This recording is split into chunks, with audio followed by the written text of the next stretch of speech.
Bien, estamos de regreso para esta última parte de la entrevista con la profesora e investigadora, la socióloga Lisette González de la Universidad Católica Andrés Bello, y pasamos de la pobreza, nuestra última sección, pasamos de la pobreza a la inmigración, dado que la pobreza es uno de los...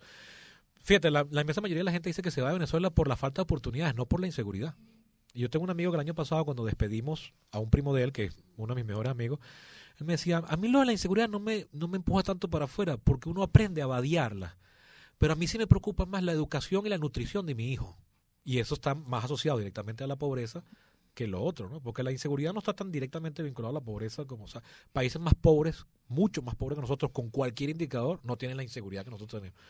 Eso es más un problema de Estado, ¿no? Sí. Pero lo que más está empujando a gente para afuera es la falta de oportunidad, y eso sí está directamente vinculado con el tema pobreza.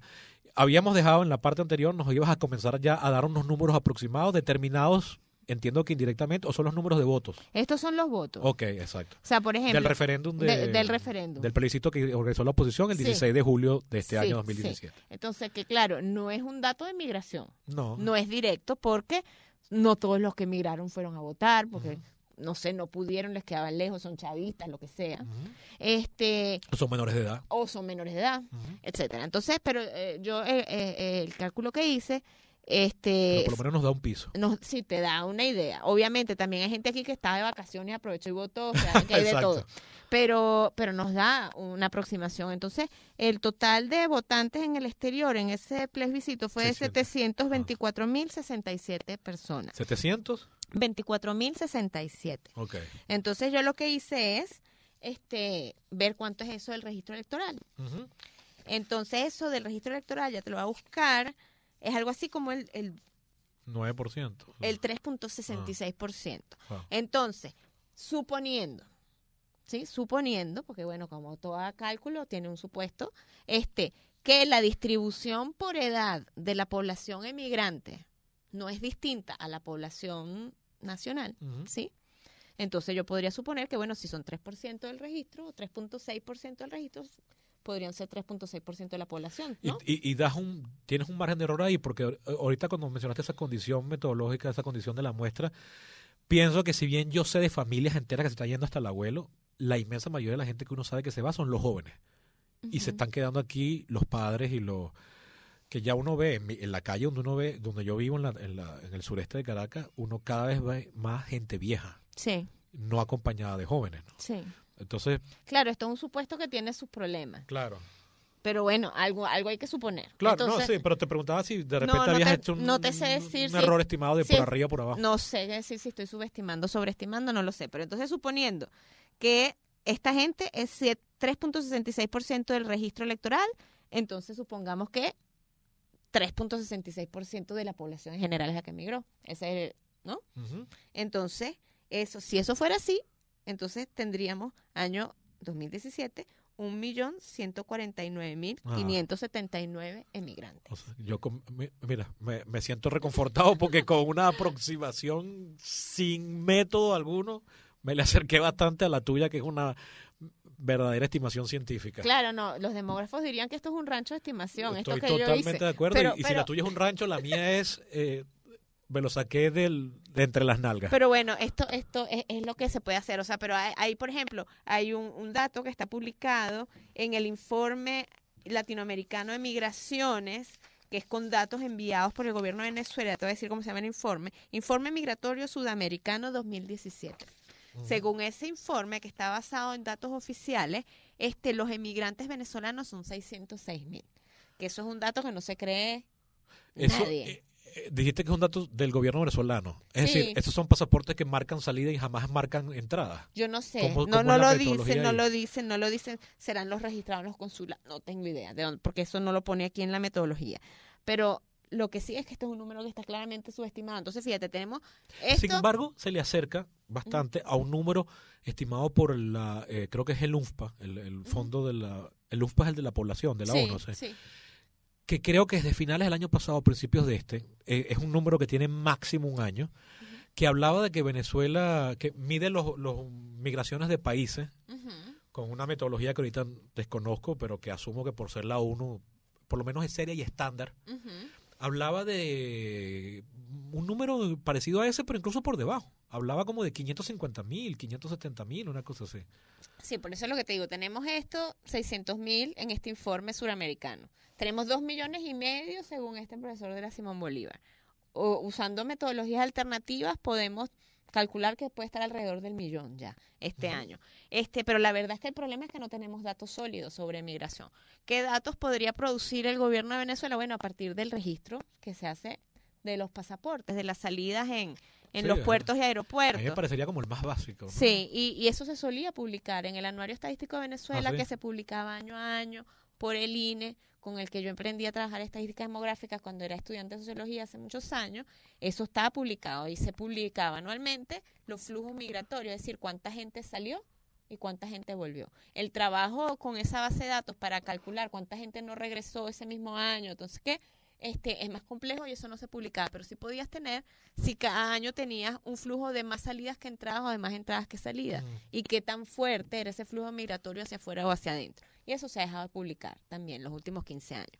Entonces, no hay datos. O sea, no es que desapareció en el 13, ese no lo hay en toda la era chavista, sí, prácticamente. Sí, eso se dejó de publicar. O sea, muchas estadísticas dejaron de publicarse cuando se dejó de publicar el Anuario Estadístico de Venezuela en papel, y eso se suponía que iba a estar era en la web del INE. Entonces, varias cosas que estaban en ese informe ya no están en el INE. Y no es solo los datos migratorios, por ejemplo, los datos de seguridad y justicia tampoco se migraron a ese nuevo formato de la web. Asumamos que no hay ni un solo dato ya, pues. Esa base de datos están, lo que pasa es que esos datos no se publican. Bueno, exacto. Para los efectos prácticos. Exacto, para nosotros, para los investigadores, eso no está. Y uno ruega que no sea que los hayan destruido, que se hayan perdido porque lo dejaron en un sitio que tenía humedad. Sí. Yo tengo una colega que ella opina que no es que no publican los datos, sino que ya no existen y que nadie los está recogiendo. Que no me extrañaría. Sí. Yo quiero pensar que no, pero no me extrañaría. No me extrañaría a mí tampoco. Entonces, ahí el problema que tenemos también es un tema de opacidad. Claro, ¿qué pasa con trabajar con los censos de los países receptores? Que los censos ya son viejos. Los censos son 2010. O sea, para tener una estimación más o menos de los inmigrantes venezolanos con los censos de los países receptores, tenemos que esperar 2020, 2021. Sin embargo, por lo menos el que yo sigo más de cerca, que es el caso de los Estados Unidos, ellos hacen censos decenales, cada 10 años, que además en años redondos, o sea, en 10, 20, 30, 40, pero ellos luego todos los años están haciendo una estimación. Claro, pero la estimación no es el dato real. No es el dato real, es una aproximación. Sí, por ejemplo, no es un conteo formal de todo. Exacto, entonces si aumentó la intensidad de la emigración venezolana hacia Estados Unidos, después de 2010, eso no está todavía registrado en esas proyecciones. Entonces, para saber el dato real, tendremos que esperar el próximo censo. Esto es un comentario que me ha hecho la gente y no quiero ser yo el que responda, sino que respondas tú, que eres la que trabaja en esta área. Hay gente que dice que los datos de los censos no son fiables porque solamente cuentan a la gente legal. No, los censos tienes que contar a toda la población de los países, legales o no. Lo que sí puede variar, por ejemplo, que no sé si en Estados Unidos hay, porque la verdad es que no conozco mucho el sistema de estadística demográfica norteamericano, pero que sí hay, por ejemplo, en España, son los que se llaman registros demográficos, que es cuando tú llegas a tu municipio donde vives y te empadronas. Y entonces dices, yo, Lice González, ahora vivo aquí en Madrid, en Barcelona, donde sea. Entonces, a partir de ese registro de los empadronamientos hay unas estadísticas demográficas. En los Estados Unidos hay mucho de eso vía las iglesias y cosas así. Lo que pasa es que en España estar empadronado tiene unas ventajas. O sea, por ejemplo, estás empadronado, puedes usar, no sé, la piscina pública, por decirte cosas así. Entonces la gente se empadrona, pero es probable que los inmigrantes ilegales no se empadronen. Por temor a que eso los delate. Exacto, entonces el registro demográfico, ese registro a lo mejor no es buena fuente para ver emigrantes porque si estás ilegal probablemente no vas a empadronarte. Pero los censos sí, o sea, la gente no le pregunta ¿usted es legal o no es legal? Te tocan todas las puertas y en principio toda la gente tiene que ser censada. Claro, pero una persona no sabe, una persona que está ilegal en los Estados Unidos, por mencionar un país, o en España, o en Colombia, le llega un empadronador a la casa y él el empadronador sabe que él no va a delatarlo, ni siquiera le está tomando el nombre, pero el encuestado puede temer que lo vayan a delatar, entonces él no quiere decir sus datos. Yo he visto que en los Estados Unidos, por ejemplo, en la Oficina Nacional del Censo hace un esfuerzo y se comunica vía iglesias, grupos de apoyo de inmigrantes, de cosas así, para que le hagan saber a los inmigrantes ilegales, que ellos saben que estas organizaciones tienen contacto, que pueden tranquilamente decir, o sea, llenar la planilla del censo, dejarse empadronar, porque creo que es por correo. Creo que sí, es por correo. No vale empadronar a tu casa. Eso también te habla de una fuerza, un músculo institucional enorme, ¿no? Y de una confianza que la gente de verdad lo va a llenar, de que la gente no te va a mentir, o sea, tantas cosas. Sí, exacto. Que la gente lo llene con confianza porque eso no le va a implicar nada, ¿no?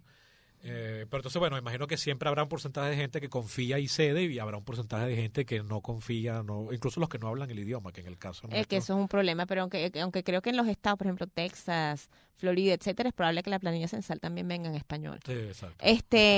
El asunto, bueno, otra vez ahí habría que entrar a ahondar en las investigaciones que se hacen sobre la población migrante, porque digamos que hay omisión censal, que la gente no se censa porque está ilegal, eso debe estar medido. Y eso alguien ya debe haber calculado qué porcentaje de los inmigrantes no se censan porque tienen miedo. Entonces habría que ver qué tanto afecta eso a la población ¿Cuál es el número de votos venezolanos en Estados Unidos? Es el país con más votantes, ¿no? Sí, ya te voy a decir. Espérate que lo tengo aquí traspapelado.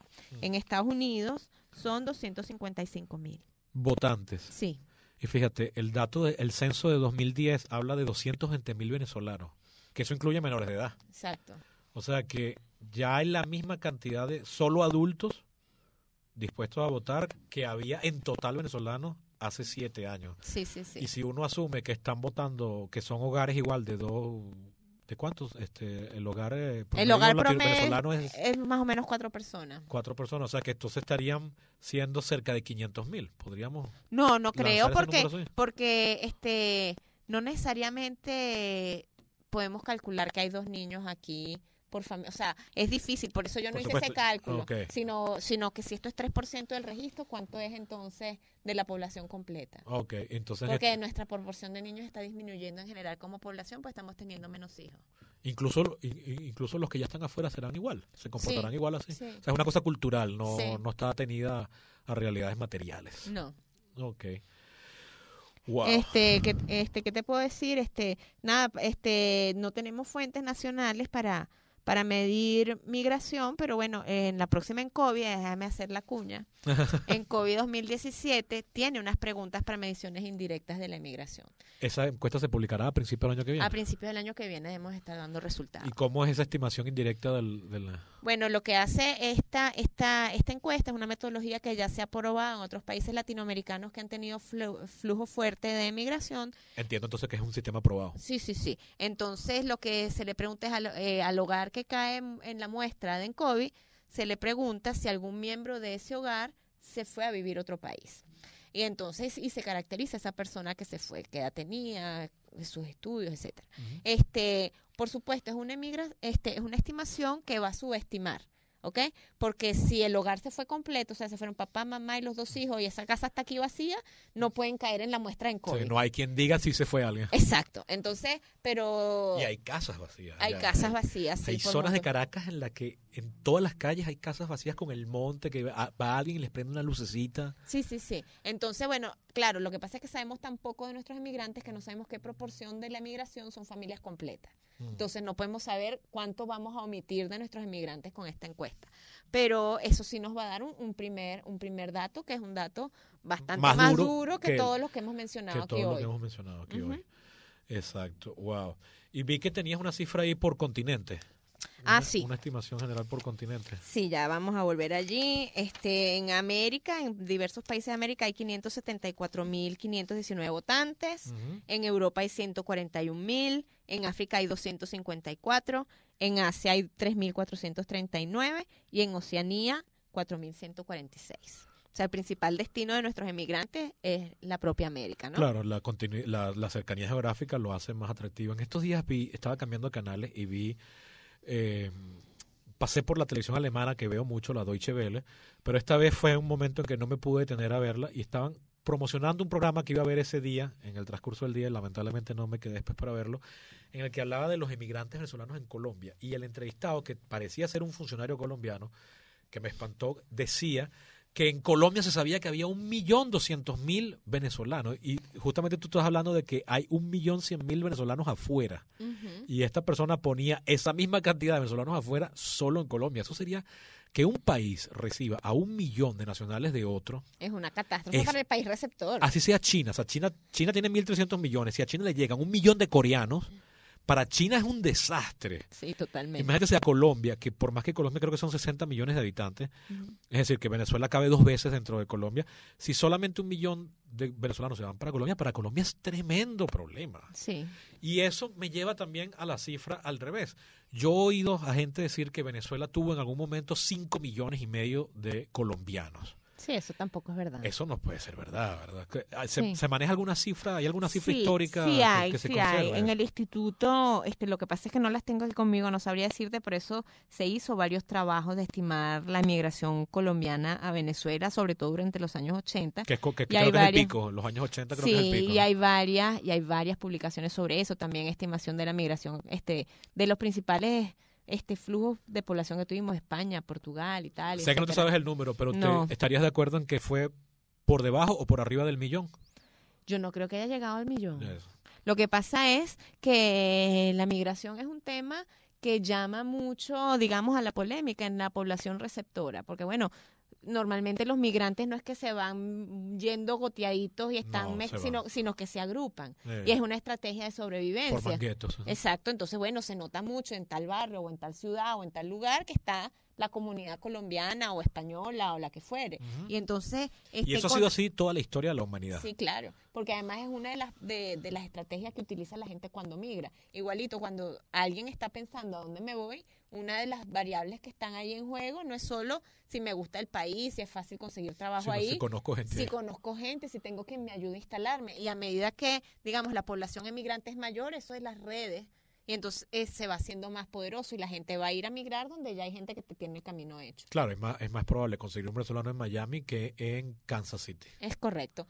Y además, entonces eso de que la gente esté agrupada y toda junta en un barrio, en una calle, en una ciudad, entonces también enciende más las alarmas de esa sociedad que te está recibiendo. Y dice que está lleno de colombianos o Exacto. está lleno de ecuatorianos. Exacto. O ahora dirán está lleno de venezolanos. Está lleno de venezolanos.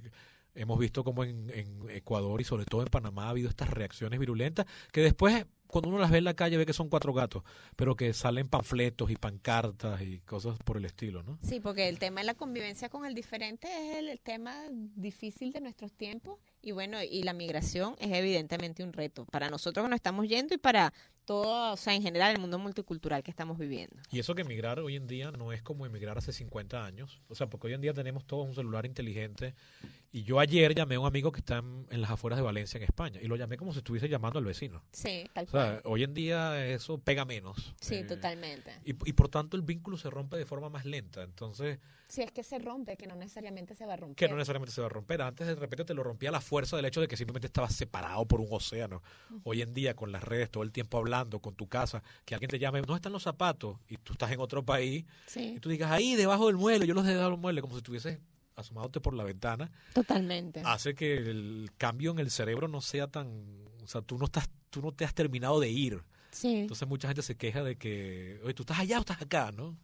Para el migrante debe ser muy difícil porque nunca termina de echar raíces ni de romper el vínculo, ¿no? Siempre Totalmente, pero eso yo muy creo mediado. que eso es los nuevos tiempos y es ¿no? más Y en va un a ser peor, eso se va a incrementar, ¿no? sí, y además yo creo que en un país como el nuestro, que está viviendo esta crisis social, económica tan dura, más bien que estén los emigrantes y que además están con esa tremenda disposición de donar, de votar, de lo que haya que hacer para ayudar a los que están aquí, oye, eso es un recurso valiosísimo que tenemos. Bueno, sino que lo Lo- diga yo, que estoy haciendo un documental gracias al aporte de la diáspora y se los agradezco públicamente por esta vía a todos. Una última pregunta, ya con esto cerramos y cerramos el podcast y cerramos el tema de la inmigración. ¿Tú crees que esto, por supuesto, es una pregunta que donde más te vas a salir el método científico, aunque echarás mano de él también? ¿Tú crees que una vez terminado lo que expulsó a tantos venezolanos, el malestar político que nos puso en esta situación de pobreza de la que hablamos en las primeras partes, ¿tú crees que sea significativa la gente que vuelva o que un gentío no va a volver ya? Bueno, yo creo que eso depende sobre todo de cómo cambie la economía aquí. O sea, si la economía empieza a ofrecer oportunidades de trabajo bien remuneradas, etcétera, yo creo que la probabilidad de que la gente vuelva es alta. Claro, no volvería toda la gente. Eso depende también Del tipo de raíces que echaron afuera. Exactamente. Entonces vamos a suponer, oye, tú eres físico teórico, estás trabajando en la NASA, o sea, no Y te importa. casaste con una gringa. Entonces, o sea, es altamente improbable que tú regreses a tratar de reconstruir física en la Simón Bolívar o en la UCB. Ujú. porque tienes mucho que perder con ese cambio, pero no toda la inmigración es con ese nivel de calificación, no toda la inmigración está insertada en los mejores trabajos afuera. Pero también depende del tema familiar, los hijos, o sea, tantas cosas. Y empezó siendo así. Yo hasta el año 2015 me caía a golpe en las redes diciendo la pesadez, lo admito, de que la inmigración en Venezuela todavía era una cosa elitesca, es decir, era una cosa de las clases altas y las más preparadas. Pero ya definitivamente creo que eso se puede decir que no. Yo ayer eso no es así ya. Ya, o sea, pero sí empezó siendo así, ¿verdad? Empezó siendo así. La inmigración era principalmente jóvenes, principalmente gente de alta capacitación, pero ahorita... Y con cierto colchón económico que les permitía maniobrar. Sí, pero ya no. Ahorita... Que les permitía irse en avión, ahora se están yendo ya por tierra. Sí, fíjate. Claro, la diferencia todavía son importantes, ¿no? Según nivel socioeconómico o nivel educativo, pero para ilustrarte, aquí yo tengo los datos de la encuesta Latino Barómetro, de una investigación que trabajé con Gaby Ponce y con Manuel Track, donde no son emigrantes, pero sí es la intención de emigrar. Okay. Entonces, la intención de emigrar es mucho más fuerte en el quintil más rico de la población, donde dice el 45% que sí está planificando que se va. No es que lo desea, es que está trabajando ya en eso. Sí. Okay. Usted tiene intenciones de irse a vivir o trabajar en otro país en los próximos 3 años. La gente que te dice que sí, 45.6%, del 20% más rico. Pero en el 20% más pobre, no es desdeñable que sea 17% los que se quieren ir. En el más pobre. En el más pobre. El más pobre es gente que está en condiciones extremas de pobreza. O sea, el 20% más pobre del país. Sí, wow. Bueno, yo ayer estaba en una bomba de gasolina echando gasolina y pasó alguien por atrás que el bombero le dijo, oye, yo te hacía afuera. Y cuando yo volteo, voy a admitir aquí cierto prejuicio porque lamentablemente todavía... Los tenemos, son ineludibles. No, y además lamentablemente todavía en buena medida los niveles de ingreso y de formación todavía se solapan, no están atados, pero se solapan con los fenotípicos. Uh-huh. Es más probable que una persona de piel oscura sea pobre que sea de clase alta. Es probable, no es seguro, es probable. Uh-huh. Pero cuando vi a esta persona, era una persona que iba a pie caminando hacia Baruta, hacia una parte de la Baruta que son barrios. Y decía, no, sí, pero ya me voy a ir. ¿Para dónde? ¿Para Chile? No, para Ecuador. Decía, claro, de repente este tipo de personas no se van para Italia, no se van para Alemania, no se van para Canadá, pero se van para Ecuador, para Panamá, para Perú, para Chile, se van en autobús, se van a un sitio donde pueden hablar el idioma, claro, etcétera. Y donde a lo mejor ya hay alguien que los está esperando. Muy probablemente. Entonces tienen donde vivir mientras consiguen el primer trabajo, etcétera. Pero en el percentil clase media, el que llamaríamos clase media. Bueno, en el quintil 3, en el del medio, pues 36% tiene intenciones de irse, un tercio, poco más de un tercio. Sí. Cuando lo vemos por capacitación, fíjate, en la población que tiene un nivel educativo de primaria o menos, o sea, los menos calificados, 20% dice que tiene intenciones de irse del país. Entonces hay gente que se le va a hacer más difícil allá, porque de por repente supuesto, en un país más desarrollado esa falta de preparación se lo va a hacer más cuesta arriba. Claro, lo que pasa es que aquí también tienes malos oficios, y con ese mal oficio aquí no vives, pero con ese mal oficio en Ecuador sí vives. De repente, exacto. ¿Ves la diferencia? Eso para mí es esa ficción, que con un salario mínimo yo pueda pagar un alquiler, comida, servicios básicos y transporte y todavía me quede para ir al cine una vez al mes, como pasa en Colombia o en Ecuador. Para mí es esa ficción, porque yo aquí ni siendo dueño de un local puedo hacer eso. Es así. Uh-huh. ¿Y entre los más preparados? Es 45% más o menos. Más o menos. Uh-huh. Igual es una cifra... O sea, es bastante. Es bastante, pero fíjate que ahí va muy en línea con el nivel de ingreso. Sí. Ahí se parece bastante, ¿no? Se parece bastante. Uh-huh. Wow. ¿Algún otro dato migratorio tienes por ahí? Bueno, por edad. O sea, los jóvenes, los menores de 30 años, 52%, 52.9% dicen que tienen intenciones de irse del país. Pero lo más eso comprueba mi experiencia empírica vivencial. Pero lo más asombroso es que en los mayores, los mayores de 60 años, que tú dices, bueno, ya, ¿cómo te vas ahí tú a los 60 años? Pues tienes más de 10% de esos adultos mayores diciendo que tienen planes de irse. Es bastante. Bastante. Sí. Wow. Bien, eso ha sido todo por esta sesión con la profesora investigadora, la socióloga Lizeth González de la Universidad Católica Andrés Bello. Espero haya sido de su agrado. Déjenme sus comentarios por si quieren ahondar en un tema para futuras intervenciones. Yo les admito que yo había pensado desde el mismo momento que concebí este podcast tener en alguna oportunidad a Lizeth como invitada, lo que no pensaba era tenerla hoy. Entonces lo único que lamento es que no me pude preparar yo lo suficiente y venir con una batería de preguntas más intensas y acuciosas, pero aún así creo que tocamos bastantes temas de interés general. Espero haya sido de su agrado y vuelvan por más en futuras intervenciones y futuras ediciones de su canal Perípatos.